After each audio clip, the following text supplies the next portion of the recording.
드리며 구주 예수 그리스도의 이름으로 기도드립니다. 아멘. 하나님께서 오늘 우리에게 주시는 말씀은 로마서 10장 14절에서 21절까지의 말씀입니다. 신약성경 254페이지입니다. 우리 함께 교독하도록 하겠습니다.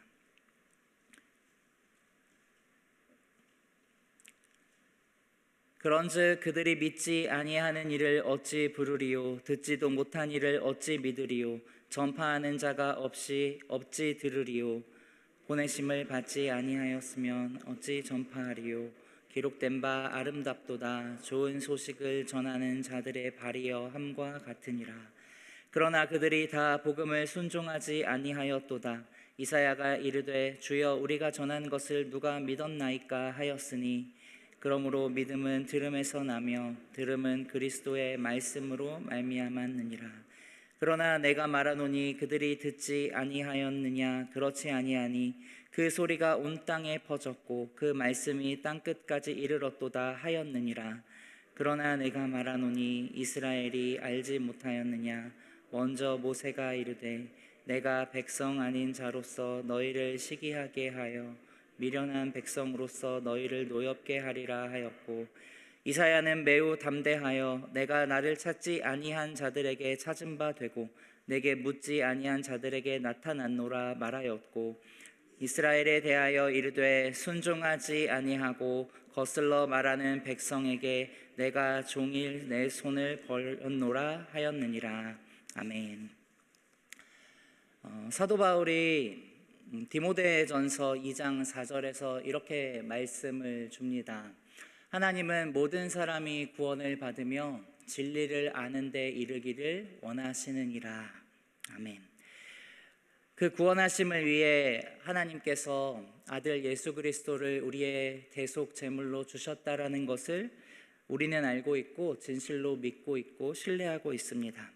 그런데 바울이 얘기하는 것은 하나님이 원하는 것은 나만이 아니라 모든 사람이 구원받기를 원한다라고 그렇게 선포하며 목회자인 디모데에게 가르치고 있는 것입니다. 우리 주 안에 사랑하는 워싱턴 지구촌 교회 성도님들, 하나님의 은혜를 기억하고 하나님을 사랑하시죠? 아멘. 네, 아멘입니다.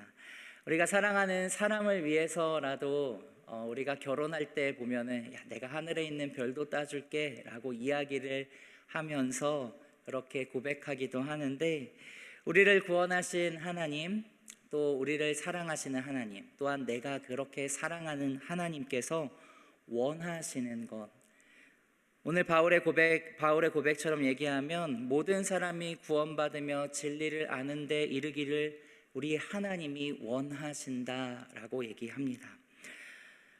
우리는 어떻게 하나님의 원하심을 이룰 수 있겠습니까? 바울은 이런 하나님의 원하심을 알기 때문에 디모데전서 2장 7절에서는 내가 이 일을 위해서 전파하는 자와 사도로 세움을 받았다라고 고백합니다. 이방인의 스승이 되었다라고 그렇게 이야기하고 있습니다. 무엇입니까? 바울이 어떤 소명의식을 가지고 살아갔는지를 알 수 있습니다. 하나님께서 원하시는 게 있는데 그 간절히 원하시는 것을 따라서 이 일을 위해서 내가 살아간다.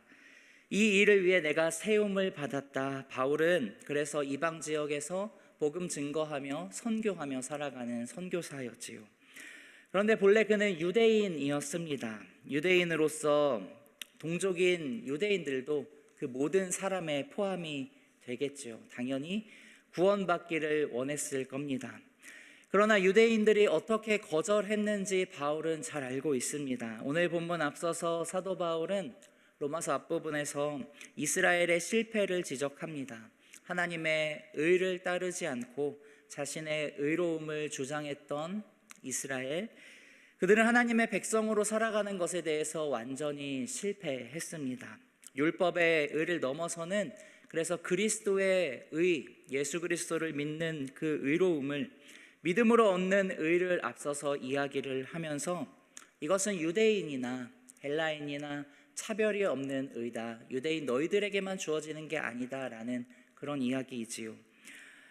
오늘 본문에서는 그러면 이 구원 얻는 믿음을 어떻게 얻을 수 있느냐라는 이 질문에 대한 답변으로 오늘 말씀이 주어지면서 우리에게 도전을 주고 있습니다. 오늘 본문 바로 앞서서 13절에서는 누구든지 주의 이름을 부르는 자는 구원을 얻는다라고 말씀했습니다. 그런데 문제가 뭐냐면 이 누구든지라는 부분입니다. 우리가 믿는 복음은 모든 사람이 구원을 얻기를 바라시는 하나님의 원하심을 따라서 누구든지 주님의 이름을 부르면 그렇게 구원을 얻는 것인데, 유대인과 이방인, 이 세상에 있는 모든 사람들이 들어야 하는 그런 복음입니다. 그런데 누구든지 그렇게 주님의 이름을 부르려면 뭔가 필요하다라는 것이죠. 이 믿음을 누구나 가지려면 어떻게 해야 합니까? 오늘 첫 번째로 우리의 사명을 우리가 알 수 있습니다. 오늘 본문 14절 15절에서 이렇게 말씀합니다. 우리 한번 같이 읽어보도록 하겠습니다. 같이 읽겠습니다. 시작. 그런즉 그들이 믿지 아니하는 이를 어찌 부르리요? 듣지도 못한 이를 어찌 믿으리요? 전파하는 자가 없이 어찌 들으리요? 보내심을 받지 아니하였으면 어찌 전파하리요? 기록된 바 아름답도다. 좋은 소식을 전하는 자들의 발이여 함과 같으니라. 무슨 말씀을 하고 있는 겁니까? 복음은 누구든지 주님의 이름을 부르는 자가 구원을 얻는다라고 그렇게 선언하면서 우리에게 가르치는데, 주님을 믿지 않으면 부르지 않을 겁니다. 듣지 못하면 어찌 믿겠습니까? 전하는 자가 없는데 어찌 듣겠습니까? 그리고 보내심을 받지 않았다면 어찌 전파하겠습니까? 라고 우리에게 되묻고 있는 것입니다. 주 안에 사랑하는 성도님들, 이 말씀은 우리에게 하나의 사명으로 다가와야 하는 말씀입니다.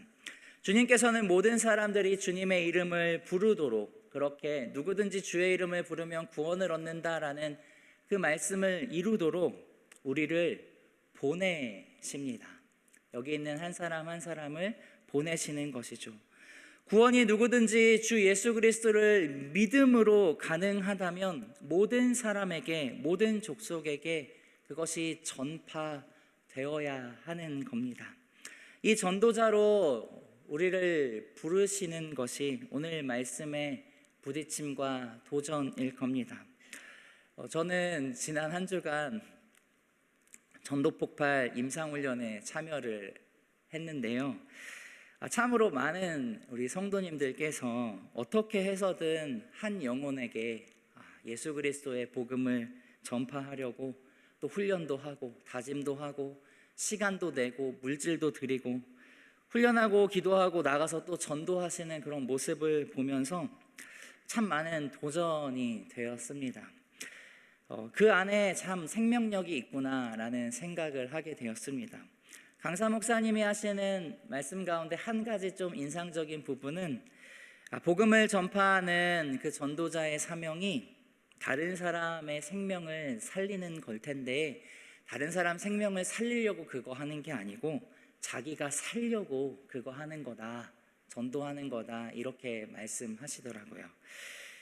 진정 우리의 영혼이 잘 살려면 복음을 전하는 현장에 있어야지, 그래야 내가 믿는 이 복음이 얼마나 귀한 것이고 또 값진 것이고 그 복음의 생명력 안에 내가 머물기 때문에 내가 죽지 않고 그래서 살아갈 수 있다, 이런 의미로 말씀하시는데 큰 도전이 되었습니다. 여기 계신 모든 사람들에게 오늘 사도 바울이 분명하게 도전하는 겁니다. 전파하는 자가 없이 어떻게 들으리요? 아름답도다. 좋은 소식을 전하는 자들의 발이여 라고 우리에게 도전합니다. 삶을 살아가면서 모두가 주님의 복음 증거자로 살아갈 수 있기를, 그래서 하나님께서 원하시는 그 하나님의 원하심을 이루어드리는 복된 주의 백성 될 수 있기를 소망합니다. 그렇게 복음 증거자로 복음을 증거하면 어떤 일이 일어납니까? 정말 우리가 복음을 증거하면 모든 사람들이 다 복음을 믿고 따르게 되던가요? 그렇지 않습니다. 그 위에 중요한 어떤 일이 이루어져야 합니다. 오늘 본문 16절과 17절에서 바울이 이렇게 얘기합니다. 그러나 그들이 다 복음을 순종하지 아니하였도다. 이사야가 이르되 주여 우리가 전하는 것을 누가 믿었나이까 하였으니 그러므로 믿음은 들음에서 나며 들음은 그리스도의 말씀으로 말미암았느니라. 이 말씀은 구약의 이스라엘에게 1차적으로 해당됩니다. 그런데 오늘 우리가 복음을 증거할 때도 사실 마찬가지입니다. 모두가 다 듣고 복음을 믿고 또 복음의 말씀에 자신을 들여서 순종하며 나아가는 게 아니라는 것이죠. 복음을 그냥 듣는 것과 복음이 믿음이라는 것과 연결되는, 이어지는 방식으로 듣는 것은 분명 다른 부분입니다. 모든 들음이라고 하는 것이 다 똑같은 것은 아니다라는 것을 우리는 알 수 있습니다. 심지어 우리들 또한 경험적으로 알고 있습니다. 같은 말씀을 우리가 들어도 사람들이 다 똑같은 메시지를 듣는 게 아닙니다. 자신이 나는 오늘 설교 말씀 예배 때 참 잘 들었어 라고 생각하고 주님의 복음을 내가 마음 가운데 잘 들은 것 같아 라고 말한다고 해서 그 말씀이 정말로 잘 들렸는가 라는 것은 다시 한번 생각해보고 다시 한번 판단해 봐야 하고 고려해야 합니다. 우리가 그냥 기계적으로 내 귀가 들리기 때문에 그냥 하나님 말씀이 예배 가운데 들리는구나 해서 들었다라기보다도 중요한 것은 무엇입니까? 믿음의 작용이 그 안에서 이루어졌느냐라는 것입니다.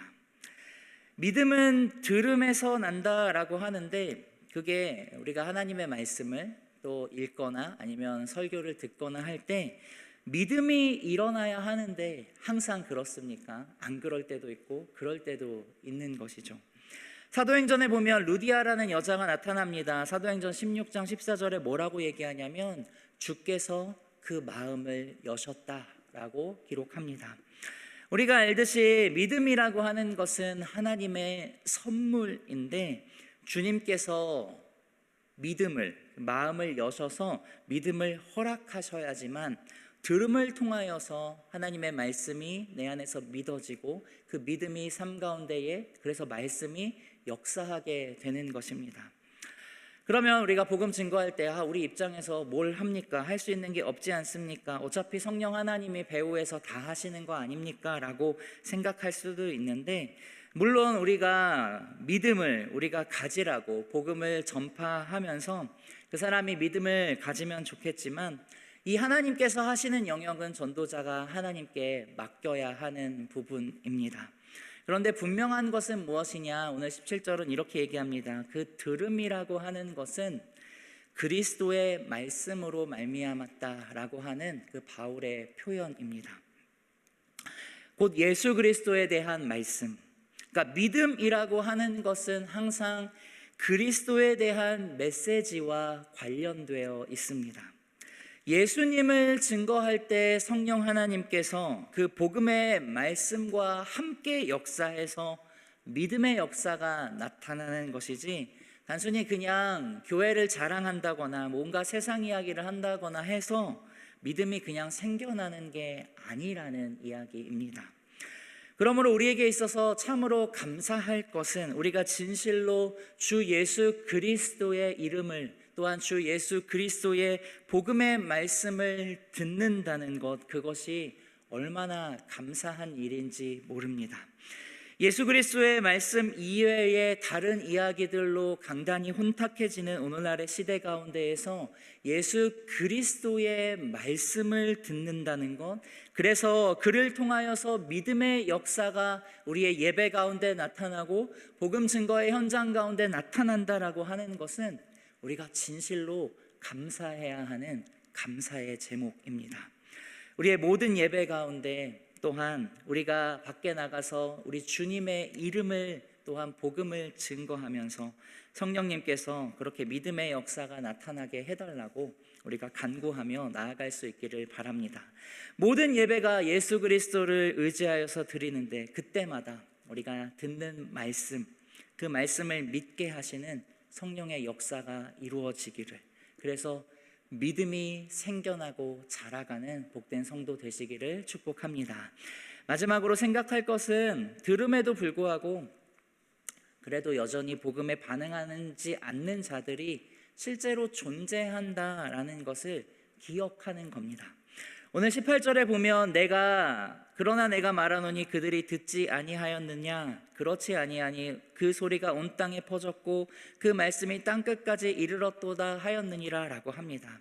사도 바울은 그래 유대인들 너희가 듣지 못했니? 아니 다 들은 거야 라고 얘기하면서 이스라엘이 알지 못한 게 아니야 라고 하면서 결국에는 내 백성이 아닌 자들인 너희로 하여금 유대인들이죠. 유대인들에게 시기가 날게 하겠다. 내가 미련한 백성으로 너희를 분노하게 하겠다라고 하면서 유대인들은 하나님의 말씀을 받지 않았다. 불순종했다. 그래서 이방인에게로 나아가는 것을 이방인들로 하여금 유대인들을 질투하게 만든다라는 것을 이야기합니다. 우리가 기억해야 하는 것 중에 한 가지는 복음을 증거하면서 복음에 반응하지 않는 사람은 있다라는 겁니다. 이게 사실이고 분명한 현실입니다.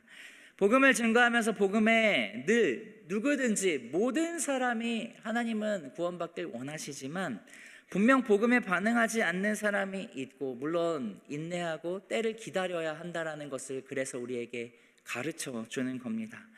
오히려 반대하고 핍박하는 사람이 있다라는 게 정상적인 상황이다라는 것을 꼭 기억하셨으면 좋겠습니다. 베드로가 복음을 증거할 때에 3,000명이나 되는 사람들이 회심할 때에도 그때에도 분명 그들을 적대하는 적대자들이 존재했습니다. 복음 전파에는 항상 긍정하는 사람들과 또한 부정하는 사람들이 동시에 존재하고 나타난다라는 것을 기억하고 있으면 우리가 거절하는 자들로 인하여서 듣지 않는 자들로 인하여서 낙심하거나 낙담하거나 사명을 포기하지 않고 끝까지 달려갈 수 있을 겁니다. 말씀을 정리하도록 하겠습니다. 오늘 하나님께서 원하시는 분명한 우리에게 주시는 말씀이 있을 텐데 영혼 구원을 우리 주님께서 원하십니다. 이 일을 위해서 복음 증거자로 우리가 살아갈 수 있기를 결단하고 소망합니다. 예수 그리스도의 말씀을 들을 때에 믿음의 역사가 나타난다라는 것을 꼭 기억하시면서 소그룹으로 모일 때 또한 가정에서 어딘가에서 우리가 모여서 대화를 나눌 때에도 물론 수많은 일상 속의 대화가 있겠지만 다른 이야기도 많이 좋은 이야기가 있겠지만 무엇보다도 주 예수 그리스도의 그 복음을 우리가 일상 가운데에 자연스럽게 나눌 수 있기를 자랑할 수 있기를 소망합니다. 물론 그렇게 이야기할 때 전도할 때 듣지 않는 사람들도 있습니다. 그게 자연스러운 겁니다. 그러나 낙심하지 마시고 때를 따라서 때를 얻든지 못 얻든지 주님의 복음을 증거하는 귀한 하나님의 사람들 될 수 있는 우리 저와 모든 성도님들 되시기를 축복합니다. 우리 이 시간에 찬송하도록 하겠습니다. 찬송가 515장, 통일찬송가 256장 눈을 들어 하늘 보라 함께 고백하며 찬양하겠습니다.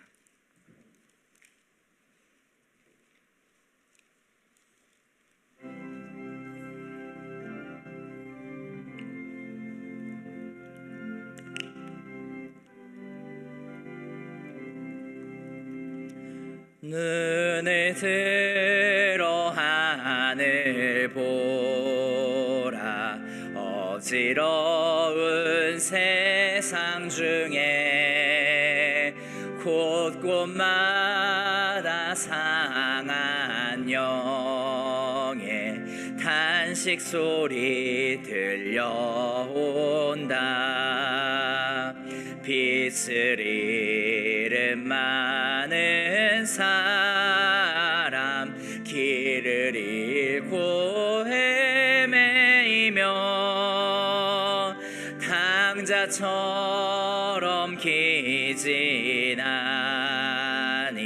믿는 자여 어이할꼬. 눈을 들어 하늘 보라 어두워진 세상 중에 외치는 자 많고 많은 생명수는 말랐어라. 죄를 대속하신 주님 나는 찾으시나 대답하리 어디 있나 믿는 자여 어이할꼬 눈을 들어 하늘 보라 살아계신 주 하나님 약한 자를 부르시어 하늘 뜻을 전하셨다 생명수는 홀로 예수 처음이요 나중이라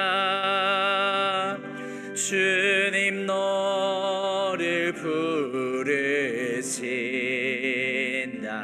믿는 자여 어이할꼬 눈을 들어 하늘 보라 다시 사신 그리스도 만 백성을 사랑하사 오래 참고 기다리네 인내하신 우리 구주 의의 심판하시는 날 곧 가까이 임하는데 믿는 자여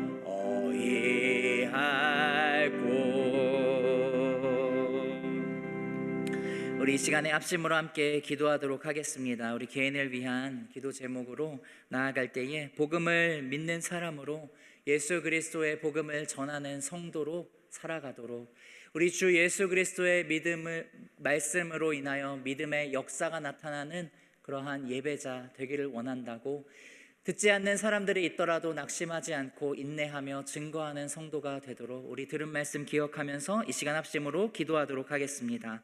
살아계신 하나님 아버지 시간 기도하며 나아갑니다. 아버지 하나님 주님 예수 그리스도의 복음을 알고 또한 믿는 사람으로서 주 예수 그리스도의 복음을 증거하는 인생 될 수 있기를 원합니다. 우리의 삶을 통하여서 우리의 삶의 아버지 하나님 족적을 통하여서 주 예수 그리스도의 복음이 증거될 수 있기를 원합니다. 주 예수 그리스도의 말씀으로 인하여서 하나님 아버지 믿음의 역사가 나타나는 예배자로 살기를 소망합니다. 주님 아버지 하나님 어디에 있든지 주 예수 그리스도의 이름을 아버지 하나님 주님의 복음을 내 입술로 아버지 하나님 나누며 증거하며 아버지 하나님 고백하며 살아가는 귀한 예배자 되도록 주님께서 함께하여 주옵소서. 아버지 하나님 믿지 않는 사람들 또한 내가 전한다 하더라도 듣지 않는 사람들 있다 하더라도 낙심하지 않게 하여 주시고 끝까지 인내하면서 증거하는 성도로 살아가는 귀한 아버지 하나님 인생 되게 하여 주옵소서. 하나님 아버지 그리하여서 아버지 하나님 우리의 인생을 통하여서 오직 주 예수 그리스도의 복음만이 나타나도록 주님 함께하여 주옵소서.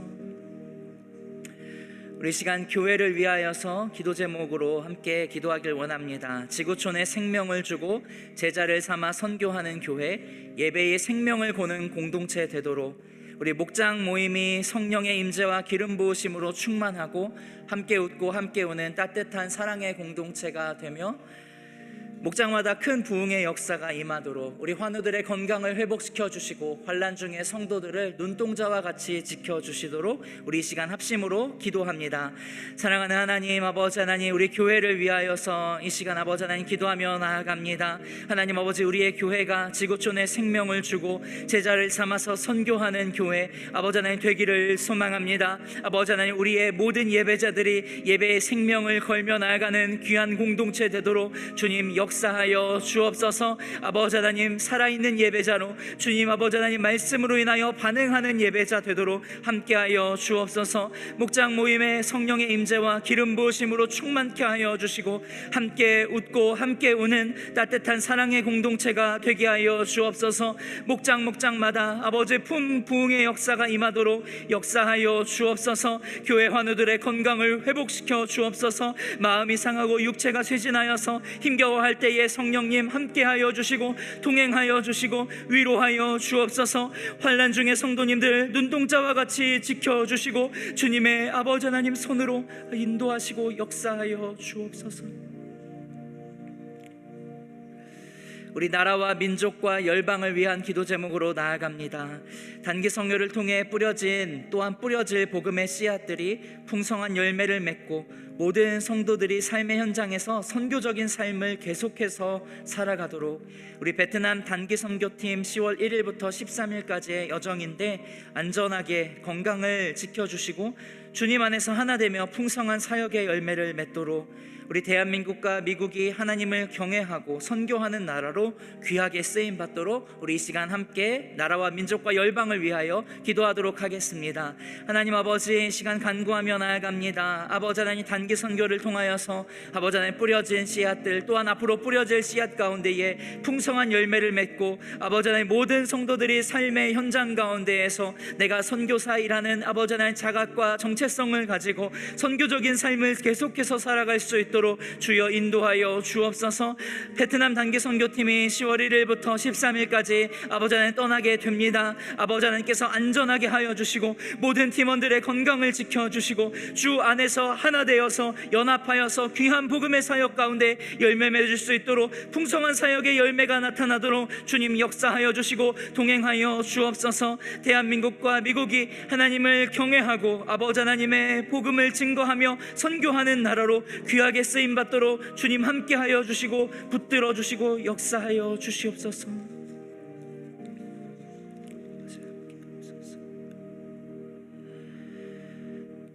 살아계신 하나님 아버지, 은혜를 감사드립니다. 주 예수 그리스도를 알게 하시고 믿는 믿음으로 우리를 구원하여 주시고 하나님의 자녀가 되었을 뿐만 아니라 우리에게 이를 위한 사명 허락하심에 감사드립니다. 하나님께서 원하시는 대로 살아가기를 소망합니다. 우리 주변의 가족과 친지와 또 이웃들에게 또한 복음을 증거하며 땅끝까지 예수 그리스도의 복음 증거자로 예수님의 말씀만을 믿고 따르는 전하는 주의 백성 되게 하여 주옵소서. 이 길 나아갈 때에 낙심하지 않게 하여 주시고 끝까지 사명 붙잡고 달려가는 모든 주의 백성 되게 하여 주옵소서. 감사드리며 구주 예수 그리스도의 이름으로 기도드립니다. 아멘. 하늘에 계신 우리 아버지여, 이름이 거룩히 여김을 받으시오며 나라가 임하시오며 뜻이 하늘에서 이루어진 것 같이 땅에서도 이루어지이다.